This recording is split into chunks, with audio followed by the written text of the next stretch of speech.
एकटा एकादशी से जुड़ल कमेंट के जवाब में हम वीडियो अपलोड केने छलहुँ हन।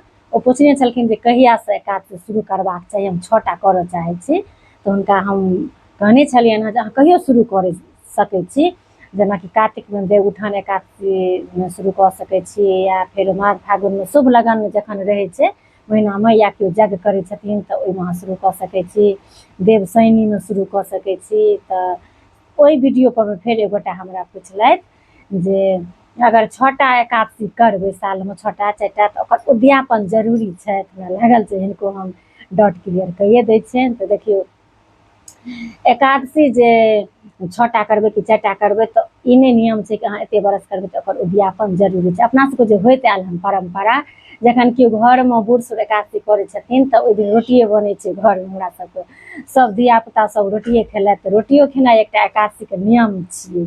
आधा एकादशी मानल जाइ छै जे भात वर्जित छै। तऽ से भऽ गेल। ओकर बाद फेर धीरे धीरे लोकके जँ एज भेल जाइ छै ने, तऽ जे नीक रहै छै, जेना एकटा देवउठान एकादशी कऽ लेलथि, एकटा पूसमे पुत्रदा एकादशी कऽ लेलथि, फेर बैसाखमे केओ यज्ञ करै छथिन तऽ कऽ लेलथि, फेर अखाढ़मे देवशैनी कऽ लेलथि, फेर भादवमे कर्मा धर्मा कऽ लेलथि। होइत लोकके आस्था बढ़ल जाइ छै तऽ लोक 6टा 4टा 6टा लोक करऽ लगै छथिन। तऽ इहो ने नियम छै कि एहि साल अहाँ 6टा केलिए, अगिला साल अहाँ बुते नहि भेल, अहाँ बीमारे पड़ि गेलिए तऽ अहाँ रोटी खा लिअ, एहन छै प्रावधान। ई नहि छै कोनो।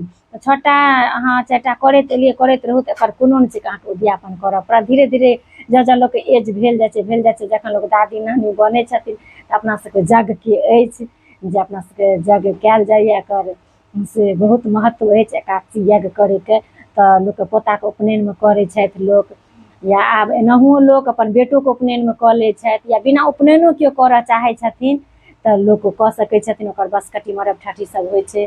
तऽ ई एकटा समये अयलापर मे एकर उद्यापन होइ छै। ई नहि छै कि एखन अहाँ हमहीँ जेना करबै कि अहाँ हमर सब एजके अहाँ करबै तऽ एकर कोनो उद्यापनके विधि विधान नहि छै, कि एहन कोनो रूल नहि छै अहाँके करऽ पड़त। अहाँ करू, जहिया जे मोन होइए किया से करू। फेर अहाँके स्वास्थ्य नहि ठीक अछि तऽ अहाँ नहिए करू, अहाँ रोटी ओहि दिन खा लिअ। फेर आगू महीना आगू साल अहाँ ठीक रहब तऽ करब, किएकि ओतबो व्रत नहि करी जे स्वास्थ्य बिगड़ि जाए। एकटा हमसब बहुत अहाँ सबके बतबै छी, एकटा सलाह इहो मानब अहाँसब जे एतेक व्रतो नहि करऽ लागब जाहिसँ स्वास्थ्यके सिस्टम बिगड़ि जाए, हर हमेशा बीमारे रही, चिड़चिड़ापन भऽ जाए। एकटा सीमितेमे बस आस्था रहबाक चाही, श्रद्धा रहबाक चाही, बुझल रहबाक चाही संस्कार संस्कृति। आ धीरे धीरे जेना अपना सबके एज भेल जाइए ने तऽ कनि कनि जतेक जरूरियात छै से करबे करै छी, आ जरूरतसँ बेसी नहि करी।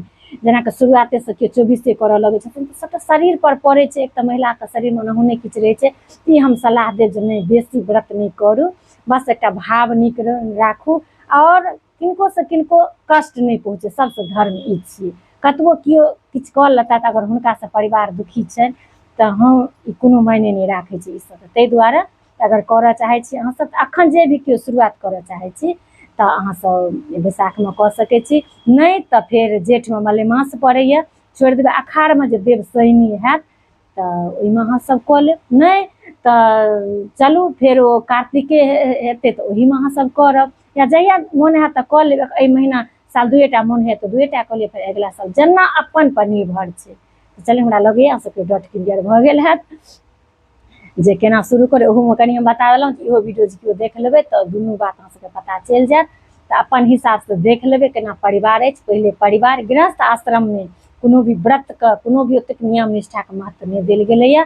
परिवारके आगाँमे किछु नहि, यथाशक्ति तथा भक्ति से जे रहै व्यवस्था ओहिमे राखी आस्था। हमर ई नया लाइन छी। चलू, सबगोटा परमे से भगवान हरिके कृपा बनल रहै, लक्ष्मीके कृपा बनल रहै, से हम शुभकामना दै छी।